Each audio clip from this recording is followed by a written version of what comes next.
ಎಲ್ಲ ವೀಕ್ಷಕರಿಗೆ, ಸಾರಿಗೆ ನಿಗಮದ ಎಲ್ಲ ನೌಕರರಿಗೆ ನಮಸ್ಕಾರಗಳು. ಇವತ್ತಿನ ಸಂಚಿಕೆಯಲ್ಲಿ ಏನು ಕನ್ಸಿಲೇಷನ್ ಅನ್ನೋದೊಂದು ನಡೀತಾ ಇತ್ತು, ಅದು ಮತ್ತೆ ಏನು ಮುಂದಕ್ಕೆ ಹೋಯಿತು, ಅದರ ಹಿನ್ನೆಲೆಯಲ್ಲಿ ಕೆಲವು ವಿಚಾರಗಳನ್ನು ತಿಳಿಸಲಿಕ್ಕೆ ಇವತ್ತು ಪ್ರಯತ್ನ ಮಾಡ್ತಾ ಇದ್ದೇನೆ. ಬಹುಶಃ ಕನ್ಸಿಲೇಷನ್ನು ಇದು ಒಂದು 6ನೇ ಸಾರಿ 7ನೇ ಸಾರಿ ಇರಬೇಕು. ಈ ಹಿಂದೆ ಆಗಸ್ಟ್ 5, 25 ಆಗಿನ ಸಂದರ್ಭದಲ್ಲಿ ಕನ್ಸಿಲೇಷನ್ ನಡೀತು. ಅದು ಒಂದು 6 ಸಾರಿ ನಡೀತು. ಅದು ಒಂದು ತಾರ್ಕಿಕ ಅಂತ್ಯಕ್ಕೆ ಬರಲಿಲ್ಲ. ಇದು ಸಹ ಈಗಲೂ ಒಂದು ತಾರ್ಕಿಕ ಅಂತ್ಯಕ್ಕೆ ಬರಲಿಲ್ಲ.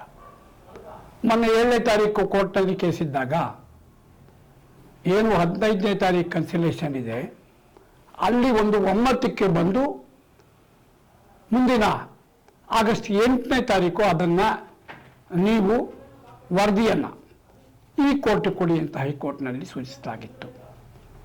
ಆದರೂ ನಿನ್ನೆ ಯಾವುದೇ ಒಂದು ತೀರ್ಮಾನಕ್ಕೆ ಬರಲಿಲ್ಲ.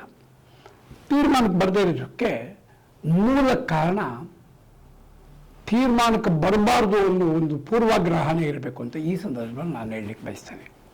ಕಾರಣ ಇಷ್ಟೇ, ಕಳೆದ 35 ವರ್ಷಗಳಿಂದ ಅಂದರೆ 1992ರಿಂದನೂ ಮ್ಯಾನೇಜ್ಮೆಂಟ್ ಜೊತೆಯಲ್ಲಿ ಮಾತನಾಡಿ ನೌಕರರ ಪರವಾಗಿ ಆಡಳಿತ ವರ್ಗ ಮತ್ತು ಕಾರ್ಮಿಕ ಸಂಘಗಳು ಒಂದು ಒಪ್ಪಂದಕ್ಕಾಗಲಿ, ಒಂದು ಕನ್ಸೆನ್ಸಸ್ಗಾಗಲಿ, ಒಂದು ತೀರ್ಮಾನಕ್ಕಾಗಲಿ ಬಂದಿದ್ದು ಇಲ್ಲವೇ ಇಲ್ಲ.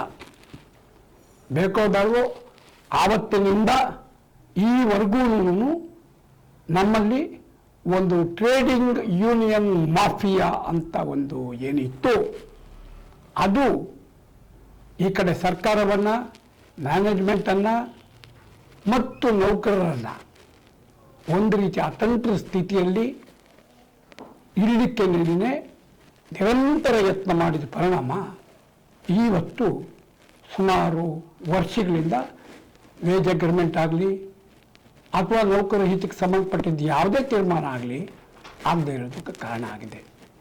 ಈ ಅವಧಿಯಲ್ಲಿ ಸಾರಿಗೆ ಮಂತ್ರಿಗಳಾಗಿ ಬಂದ ಬಹುತೇಕ ಎಲ್ಲರೂ ಸಂಪೂರ್ಣವಾಗಿ ವಿಫಲರಾಗಿ ಸಾರಿಗೆ ಖಾತೆಗೆ ಯಾಕೆ ತೊಗೊಂಡ್ವಿ ಅನ್ನೋಷ್ಟು ಬೇಸರ ಮಾಡಿಕೊಂಡು ಹೊರಟೋಗಿದ್ದಿದೆ. ನಾನು ಹೇಳ್ತೇನೆ, PGR ಸಿಂಧಿಯಾ ಇರ್ಬೋದು, ಭೀಮಣ್ಣ ಖಂಡ್ರೆ ಇರ್ಬೋದು, ಸಗೀರ್ ಅಹಮದ್ ಇರ್ಬೋದು, ಸದ್ಯೋಜಾತ ಇರ್ಬೋದು, ಆಮೇಲೆ ಇತ್ತೀಚೆಗೆ ಶ್ರೀರಾಮುಲು ಇರ್ಬೋದು, ಸೌದಿ ಇರ್ಬೋದು, ಈಗ ರಾಮಲಿಂಗಾರೆಡ್ಡಿ ಸಹ ಸಾರಿಗೆ ಖಾತೆಯ ಸಹವಾಸ ಬೇಡ ಅಂತ ಹೊರಗೋಗುವಂಗಾಗಿದೆ.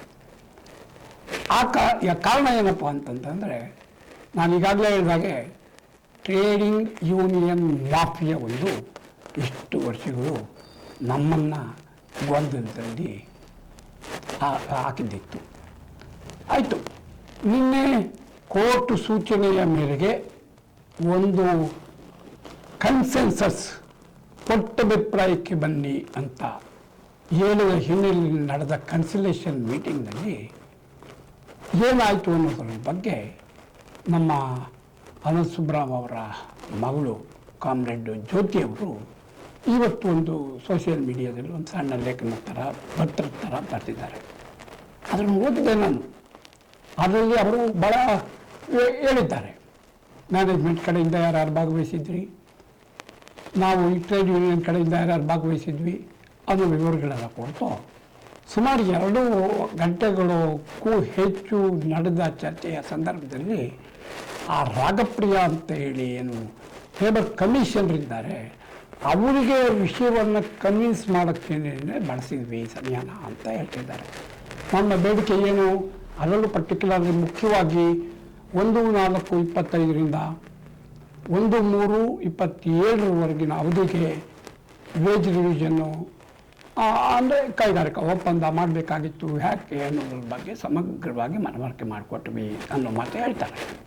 ಎಸ್, ಆದರೆ ಆ ಬಗ್ಗೆ ಮ್ಯಾನೇಜ್ಮೆಂಟ್ ಏನು ಹೇಳಿದರು ಅನ್ನೋದ್ರ ಬಗ್ಗೆ ಏನು ಇವರು ಮಾತಾಡೋದಿಲ್ಲ.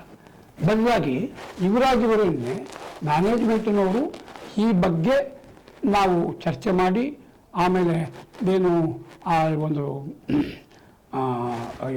ಕಮಿಟಿ ಇರುತ್ತೆ, ಆಡಳಿತ ಮಂಡಳಿ, ಅಲ್ಲಿ ಒಪ್ಪಿಗೆ ತಗೊಂಡು ಆಮೇಲೆ ಹೇಳ್ತೇವೆ ಅಂತ ಹೇಳಿದ್ರು ಅಂತ ಅನ್ನೋ ರೀತಿಯಲ್ಲಿ ಒಂದು ಮಾತಾಡ್ಸೋ 29/7ಕ್ಕೆ ಮುಂದೂಡಿದ್ದಾರೆ. ನಾನು ಹೇಳುವುದು ಈ ಬೆಳವಣಿಗೆ ನಿರೀಕ್ಷೆ ಮಾಡಿದ್ದೇನೆ. ಬೇಕೋ ಬೇಡವೋ ಇದುವರೆಗೂ ನಡೆದ ಎಲ್ಲ ಮೀಟಿಂಗ್ಗಳು 10 ಹಲವು ಸಾರಿ ಮ್ಯಾನೇಜ್ಮೆಂಟ್ ಚುನಾವಣಾ ಅಧಿಕಾರಿಗಳ ಜೊತೆ, ಚೀಫ್ ಮಿನಿಸ್ಟರ್ ಸಿದ್ದರಾಮಯ್ಯನವ್ರ ಜೊತೆ, ಟ್ರಾನ್ಸ್ಪೋರ್ಟ್ ಮಿನಿಸ್ಟರ್ ರಾಮಲಿಂಗಾರೆಡ್ಡಿ ಅವ್ರ ಜೊತೆ ನಡೆದಾಗ ಎಲ್ಲವನ್ನೂ ಇವರು ಬೇಡಿಕೆಯನ್ನು ಇವರು ಹೇಗೆ ನ್ಯಾಯಯುತ, ಕಾನೂನುಬದ್ಧ, ಅನ್ಯಾಯಯುತ ಅಂತ ಹೇಳ್ಕೊಳ್ಳೋ ಪ್ರಯತ್ನ ಮಾಡಿದ್ದಾರೆ ವಿನಃ ಯಾವತ್ತೂ ಅದು ಕಾನೂನುಬದ್ಧವೇ ಅನ್ನೋ ಮಾತಾಡೇ ಇರಲಿಲ್ಲ. ಅದೇನೇ ಇರಲಿ, ನಾವು ಈಗ ಹೇಳುವುದೇನು ಅಂತಂತಂದರೆ ಇದು ಎಂಡ್ಲೆಸ್ ಜಾಬ್ ಆಗಬಾರ್ದು. ಒಂದು ಮ್ಯಾನೇಜ್ಮೆಂಟ್ ಈ ಗಳಿಗೆನಲ್ಲೂ ಅಂದರೆ ನಿನ್ನೆ ಅಂದರೆ ಕನ್ಸಿಲೇಷನ್ ನಡೆದಾಗ ಸಂದರ್ಭದಲ್ಲೂ ಸಹ ಏನು ಜನವರಿ 18ನೇ ತಾರೀಕು 2 ಅಂಶಗಳಿಗೆ ಸಂಬಂಧಪಟ್ಟಾಗೆ ಹಿಂಬಾಕಿ ಮತ್ತು ವೇತನ ಪರಿಷ್ಕರಣೆ ಯಾವ ದಿನಾಂಕದಿಂದ ಆಗಬೇಕು ಅನ್ನೋದು ವಿಚಾರಗಳಲ್ಲಿ ಏನು ಹೇಳಿತ್ತು, ಏನು ಒಂದು ನೋಟಿಫಿಕೇಶನ್ ಹೊರಟಿತ್ತು, ಅದಕ್ಕೇನು ತಡೆ ಕೋರು ಇರಲಿಲ್ಲ, ತಡೆ ಕೊಟ್ಟೂ ಇಲ್ಲ. ಹೈಕೋರ್ಟಲ್ಲೂ ಕೊಟ್ಟಿಲ್ಲ, ಕನ್ಸಲೇಷನ್ ಆಫೀಸರು ಆ ಬಗ್ಗೆ ಸಜೆಷನ್ ಮಾಡಿಲ್ಲ. ಅದು ಚಾಲ್ತಿಯಲ್ಲಿದೆ. ಆರ್ಎಸ್ ಪೈಕಿ ಒಂದು ಸ್ವಲ್ಪ ಕೊಟ್ಟುಬಿಟ್ಟಿದ್ದಾಗೋಗಿದೆ. ಅದೇ ರೀತಿ 12 ಜೂನ್ನಲ್ಲಿ ಏನು 12% ವೇತನ ಹೆಚ್ಚಳ ಮಾಡಿದ್ದು, ಅದು ಈಗಾಗಲೇ ನಾಳೆ ಜುಲೈ ತಿಂಗಳ ಸಂಬಳದಲ್ಲಿ ಅಂದರೆ ಆಗಸ್ಟ್ 1ನೇ ತಾರೀಕು ಬರುವ ಸಂಬಳದಲ್ಲಿ ಅಳವಡಿಸ್ಕೊಂಡು ಮಾಡಿಬಿಟ್ಟಿದ್ದಾರೆ. ಅದಕ್ಕೇನು ತಡೆ ಕೊಟ್ಟಿಲ್ಲ. ಅಂದಮೇಲೆ ತಡೆ ಇಲ್ಲದೆ ಹೋದರೆ ಆ 3 ನೋಟಿಫಿಕೇಷನ್ಗಳು ಜಾರಿ ಆಗಿಬಿಟ್ಟ ಮೇಲೂ ಇವರು ಮುಗಿದೋದ ಇಶ್ಯೂನಲ್ಲೇ ಮುಂದುವರಿಯೋದ್ರಲ್ಲಿ ಅರ್ಥ ಇಲ್ಲ.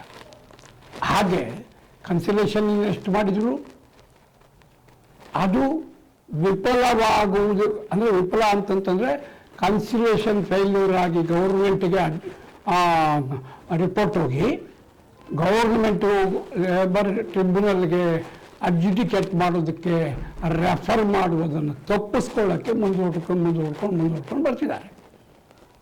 ಹಾಗಾಗಿ ನಾನು ಇವತ್ತು ಹೇಳೋದು, ಒಂದು ನಿಮ್ಮ ಬೇಡಿಕೆಗಳು ಕಾನೂನಿನ ಸತ್ವ ಪರೀಕ್ಷೆಯಲ್ಲಿ ಗೆಲ್ಲಬೇಕು. ಇಲ್ಲ ನೀವು ಬೇಡಿಕೆಗಳನ್ನು ರಾಜಿ ಮಾಡಿಕೊಂಡು ಒಂದು ಕನ್ಸಲೇಷನ್ ಅವಕಾಶದಲ್ಲಿ ರಾಜಿ ಮಾಡಿಕೊಂಡು ಒಪ್ಕೋಬೇಕು. ಅದು ಒಪ್ಕೋದೆ ಆಮೇಲೆ ಕಾನೂನಿನ ನಿಕ್ಕಿಷ್ಟಕ್ಕೆ ಒಳಪಡದೆ ಈ ರೀತಿಯಲ್ಲಿ ಮುಂದುವರಿತಾ ಹೋದರೆ ಈವರೆಗೂ ಏನು ಸಾರಿಗೆ ಮಂತ್ರಿಗಳು ಈ ಸಮಸ್ಯೆಯನ್ನು ಬಗೆಹರಿಸೋಕ್ಕಾಗದೆ ನಾನೀಗಾಗಲೇ ಹೇಳಿದಾಗೆ ಟ್ರೇಡಿಂಗ್ ಯೂನಿಯನ್ ಮಾಫಿಯಾ ಬಲೆಗೆ ಸಾರಿಗೆ ಸಂಸ್ಥೆ ಸಿಕ್ಕಿ ನರಳೋದು ಬೇಡ, ನೌಕರರು ಸಿಕ್ಕಿ ನರಳೋದು ಬೇಡ. ಅವರು ಉತ್ಸಾಹದಿಂದ, ಪ್ರಾಮಾಣಿಕತೆಯಿಂದ ಮತ್ತು ತೃಪ್ತಿಯಿಂದ ಕೆಲಸ ಮಾಡೋದಕ್ಕೆ ದಯವಿಟ್ಟು ಅವಕಾಶ ಕೊಡಿ. ಅವರನ್ನು ಪ್ರಚೋದನೆ ಮಾಡಿ ಅತಂತ್ರಕ್ಕೆ ತಳ್ಳಬೇಡಿ ಅಂತ ಈ ಸಂದರ್ಭದಲ್ಲಿ ಕೋರಬೇಕಾಗುತ್ತೆ. ನಮಸ್ಕಾರ.